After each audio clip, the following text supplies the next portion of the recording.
तर्कशील अड्डा में आपका स्वागत है। धर्मों में स्त्री को देवी का दर्जा देने के बाद भी अभी तक उसे पुरुष के बराबर का हक भी नहीं मिल पाया। आइए जानते हैं वजह क्या है। वीडियो लास्ट तक देखिए। ऐसे ही और भी वीडियो देखने के लिए हमारे चैनल को अभी सब्सक्राइब कीजिए। नियतिवाद, असुरक्षा पर निर्भरता आदि कारणों से स्त्रियों की धर्म के प्रति आस्था बहुत ज़्यादा होती है, परंतु धर्म ने स्त्रियों का शोषण ही किया। हिंदू धर्म में तमाम देवियों जैसे दुर्गा, काली, पार्वती, सीता, लक्ष्मी आदि का जिक्र तो मिलता है, परंतु स्त्री को कभी समानता का दर्जा नहीं मिलता। इस्लाम की तरह हिंदू धर्म में स्त्री पर तरह तरह के प्रतिबंध तो नहीं है, फिर भी हिंदू धर्म में स्त्री पितृसत्ता के दायरे में ही सिमटी रही। धर्म और धार्मिक देवियों ने उसे एक उपभोग की वस्तु ही बने रहने पर विवश कर दिया। स्त्री दलित वर्गों की तरह ही शोषित रही। जहां दलित स्त्रियां सामाजिक और घरेलू शोषण उत्पीड़न का शिकार रहीं, वहीं सबसे ज़्यादा उच्च वर्ण यानी ब्राह्मणों की स्त्रियों पर भी तरह तरह के प्रतिबंध थे, जिनका आधार धर्म था। धर्म के कारण स्त्री को सती प्रथा, बाल विवाह, दहेज उत्पीड़न जैसी अनेकानेक बुराइयों और समस्याओं का सामना करना पड़ा। स्त्री एक सच्ची सर्वहारा रही है, परंतु उसका सर्वहारा वर्ग से जुड़ाव रोकने के लिए अनेक देवियों की कल्पना की गई। उसे शोषक वर्ग से जोड़ने की कोशिश की गई और जोड़ा भी गया। धार्मिक पुस्तकों में जहाँ देवियाँ स्त्री थीं, वहीं यथार्थ में स्त्री को पशु तुल्य समझा जाता था। तुलसी की रामायण में एक चौपाई है, ढोल गवार शूद्र पशु नारी, सकल ताड़ना के अधिकारी। अर्थात स्त्री, गवार, जानवर और शूद्र सिर्फ प्रताड़ना के योग्य हैं। बड़ी जातियों में स्त्री को सिर्फ संतानोत्पत्ति और काम वासना का माध्यम और पैर की जूती समझा जाता था। मूर्ख पुरुष से भी उत्पन्न वारिस काफ़ी समझदार पैदा हो सकता है, क्योंकि उसमें भी स्त्री का ही 75% तक योगदान होता है।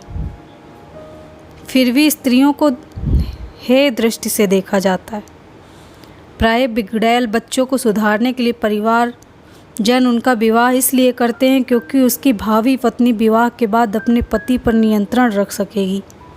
फिर भी स्त्री ताड़न की अधिकारी क्यों?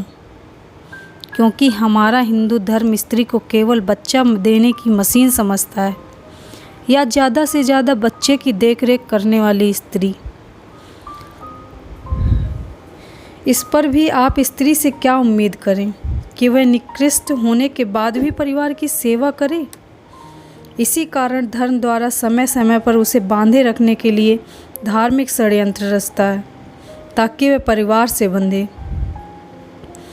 विश्व भर में कोई भी धर्म हो, उसका सबसे बड़ा पहला अहम नियम है महिलाओं और बच्चियों का गला घोटना और उन पर प्रतिबंध लगाना, क्योंकि महिलाएं ही बच्चों को जन्म देकर उनका लालन पालन करती हैं। इसलिए यदि महिलाओं पर धर्म का रंग चढ़ा दिया जाए तो धर्म की आस्था परिवार से बची रहेगी। 20वीं सदी तक महिलाओं को तो कोई आर्थिक, राजनैतिक तथा किसी प्रकार का व्यवहारिक या कानूनी अधिकार नहीं दिया गया था। जब तक विवाह ना हो तब तक उन्हें माता पिता, विवाह के बाद पति की संपत्ति माना जाता था। इस अधिकार को लागू रखने में भी घर की बड़ी बूढ़ी महिलाएं परिवार, कुल, पति यानी पुरुषों में समानता न दिलवाने के लिए लगी रहती हैं। वह चाहती हैं कि चाहे उनकी बेटी हो या बहू, उन्हें किसी न किसी पुरुष के नीचे दबे रहना चाहिए। सभी धर्म महिलाओं के प्रति क्या रुख रखते हैं, आइए देखते हैं।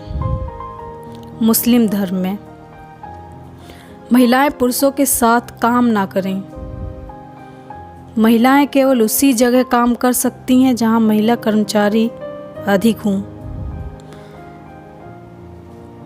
महिलाओं को किसी भी प्रकार की यात्रा नहीं करनी चाहिए। उनके लिए पर्यटन तो बिल्कुल निषेध है।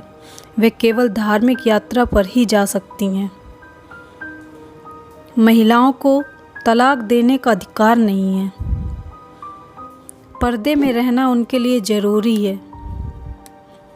सिर से पैर तक ढककर रहना ही धर्म आदेश है। हिंदू धर्म में महिलाओं की क्या वेशभूषा होगी, इस पर भी धर्म ने प्रतिबंध लगा रखे हैं।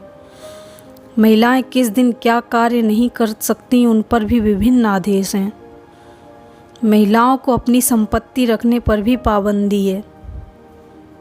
महिलाएं क्या पढ़ें, कितनी पढ़ें, कैसे पढ़ें, किस जगह पढ़ें, सब पर रोक टोक है। पति की मृत्यु पर पत्नी को जिंदा ही पति के साथ जला दिया जाए।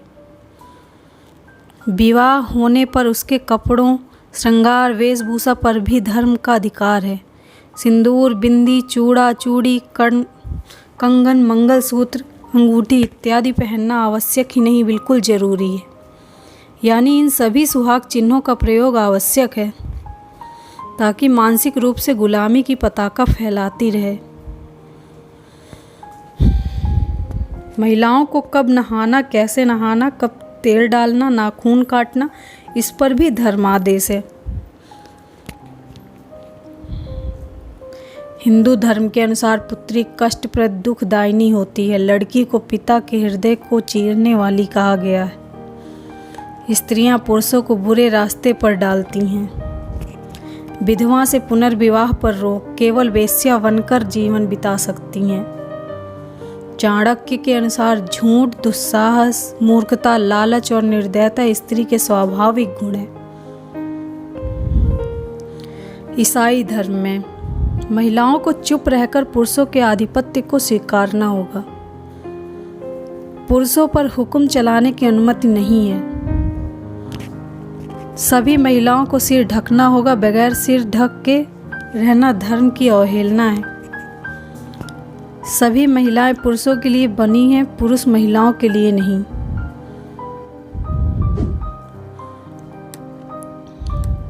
इन सब धर्मों के आदेश से एक बात तो साफ है कि सभी धर्म नारी के प्रति द्वेष की भावना रखते हैं। इसलिए सभी धर्म अपनी नीतियों का निर्ममता से पालन करने के लिए बर्बरता का भी प्रयोग करते हैं। ऐसे नियम पुरुषों के लिए क्यों नहीं, यह सोचना आवश्यक है।